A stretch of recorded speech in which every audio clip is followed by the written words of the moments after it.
Hey, hi, I'm Lawrence Waters. I'm reporting for the Dallas Weekly and Metro Mass Media. I'm here with two great filmmakers. I really feel privileged. I would like to start with Mr. Smith, a very profound movie done. If you don't see it, it's coming to HBO, I know, but also just keep him and his name in the loop, and as well as what I would consider the dean of filmmaking. But let me start with you, Mr. Smith. Seeing Don again, I caught a couple other things. You know, we already talked during a round table. How did you decide to film that in that particular spot? You mean in that city? Yeah. Well, I'm from San Antonio because that's where we shot. And so the story is written in the places that it happened, Okay. And I think like most of my films, I'm always sort of writing with specific sites in mind because things happen where I grew up or things happen on this street or happen at that house. And so I'm always writing with that in mind. So I like to go back to those places and actually shoot because it gives the film, for me, a sense of authenticity because you feel like you're in the place again and the memories are flooding in. And so it not only helps me write, but it also helps me to direct the actors and figure out where to place the camera and just figure out everything about the film. Okay. Okay. So you actually have this concept, and then you go to that particular atmosphere, and then you get your actors. Yeah, I mean, location for me, for any filmmaker, location says a lot about the people. It says a lot about the situation. It says a lot about what's going on with the people psychologically and mentally at the moment. And so I think it's very important to pick locales that mean something to me as an artist, because ultimately I can then transfer that energy to the performers, the DP, and everybody else that's working on the film. Okay. Very intense, too. We talked about this before. Your lovely wife, who's the star of Dawn, and you wrote together. And I'm going to bring this up again. How did you guys able to mash? We've been collaborating with each other for 10, 12 years now, but usually her as actress, me as director. Okay. But I think this time I wanted her to help me write this because some of these things are very personal. Some of these things are very, very sort of close to me, and there were times where I felt like I would shy away from telling certain things. Okay. One, because it was like, are these family secrets, or these things that people want to see on screen, like that. And so having her there, she would say like, no, you got to keep that, I know it's hard, I know it's rough, I know you're sort of thinking about what the family's going to think about it, but this is what really happened. And I think having her there as a collaborator really helped me to just open up and just tell the story the way that it needed to be told. Okay. Yeah. Mr. B, yes, how are you doing? I'm good, thank you. Good, good, good. I'm very excited to see what's going to be going tomorrow. So what's going on with you today? Well, I'm here, and I've been invited to come to the festival here, which I'm enjoying very much. I've seen his film, I've seen it before, and I appreciate it even more now, particularly when I learned a great deal more about the history of the film. Okay. And I can sort of understand why I sort of relate to the film. It's a personal film, and I start off by making personal films, films about people I knew and grew up with, and I try to tell their stories, and so we share a lot of the same concerns, basically. But what I'm doing now, I was in Algeria for a whole year working on the film. Okay. It's interrupted, so we have to go back and finish it. It's about Abdel Qaeda, who was a historical person who, in 1830, tried to liberate Algeria from the French. Okay. And so it's an epic story. And I'm also trying to get financing for a film on this story about George Staney, who was a 14-year-old kid who was executed in the South, 1944. We're looking for funds for that. Ray Brown is the writer and the producer of it. And I'm also working with Carolyn Schroeder, who lives in Texas, actually, right here in Dallas, and she's a producer, and we're trying to get the funding for Faith and Credit.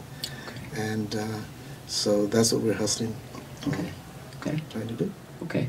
How was the experience in Algeria for you? Algeria was great, and the French and the Algerians have a strange relationship, and the French go to Morocco or to Tunisia because when they got kicked out, they had this really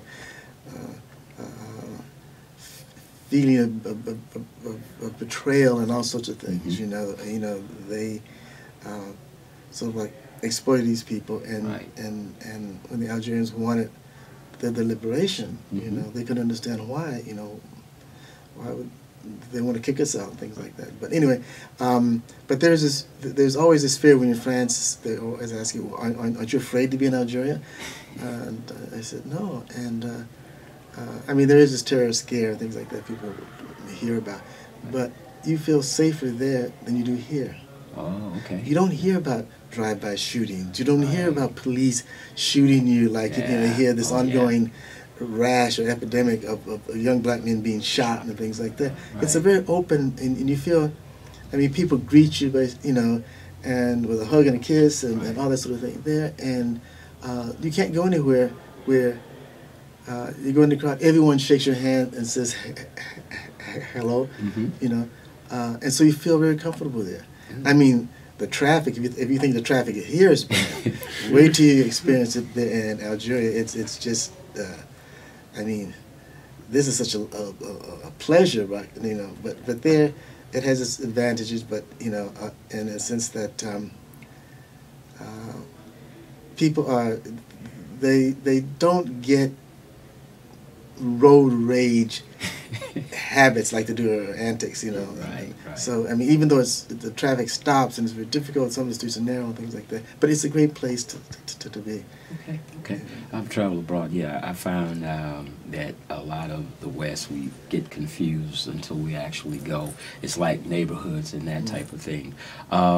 This is kind of a question for both of you guys. I'm not a tech person. What is your favorite cameras to use, or is there such a thing? That's a good question. I mean, I shot with Panavision a lot. Okay. And I shot with Sony. I haven't shot with the Lexus or with the Red. Mm-hmm. But I think it really depends on a number of economical factors. One.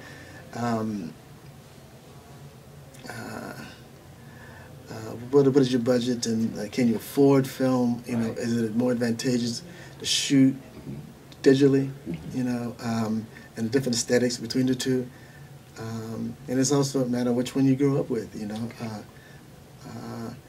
I can do both. Mm-hmm. I'm satisfied with both. I prefer film if I could. Mm-hmm. Can. But it depends on the circumstances. If you get this iPhone, if it takes that to do it, I'll do it. Get the job done. I mean, look what it's done. It's exposed a lot of police brutality and things like that. It's good for documentary things, So I tell you what, always have something like a small iPhone or camera. Yeah. And keep it charged, right? You have to keep it going. You have to keep it going. Yeah. Okay. Because, I mean, that can be your only witness. Yeah. Oh, yeah. So, oh, yeah. Okay. Yeah.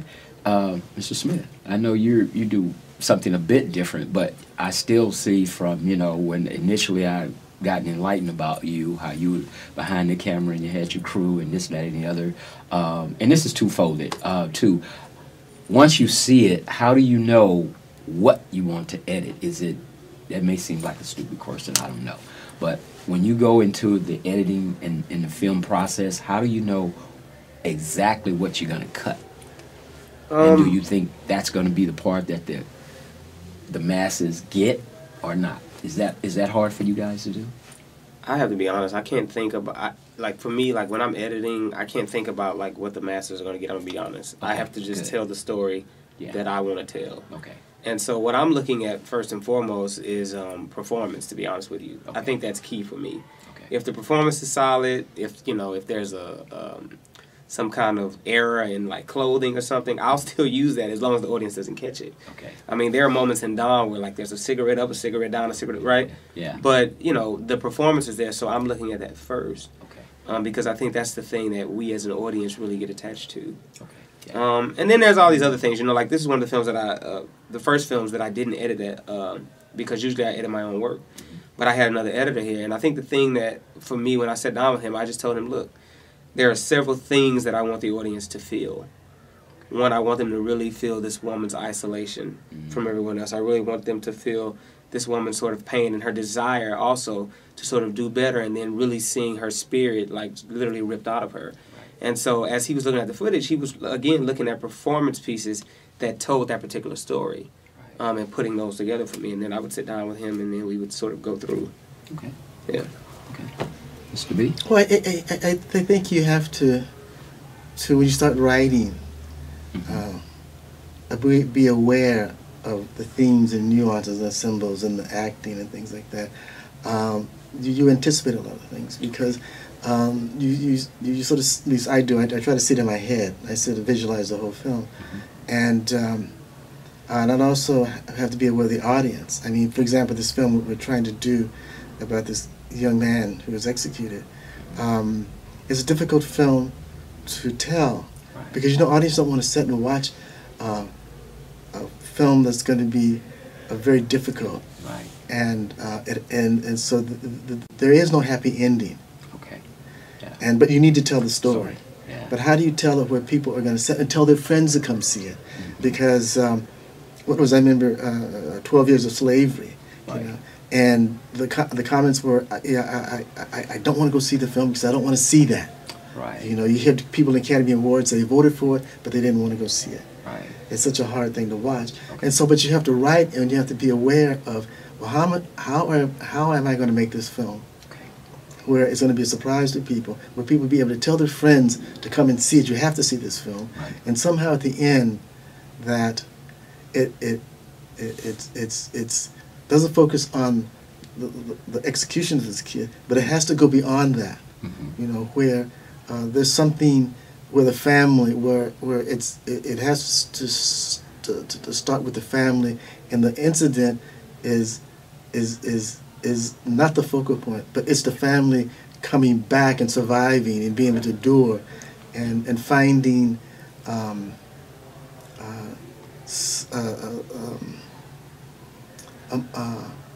some sort of end climactic moment where the family sort of dominates and survives this thing somehow or another. And I think people can watch that, Right.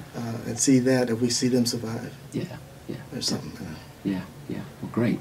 Well, guys, thank you so much. It's definitely been a pleasure and an honor to interview you. I'd like to thank the Dallas Video Fest that's doing this. Look forward to doing it. And if you haven't come out, please come out, and definitely come tomorrow night, South Dallas Cultural Center, to see Mr. B's, Charles Burnett. I'm sorry, Burnett movie. Excuse me. No. Thank you guys so much again, and thank you. Pleasure.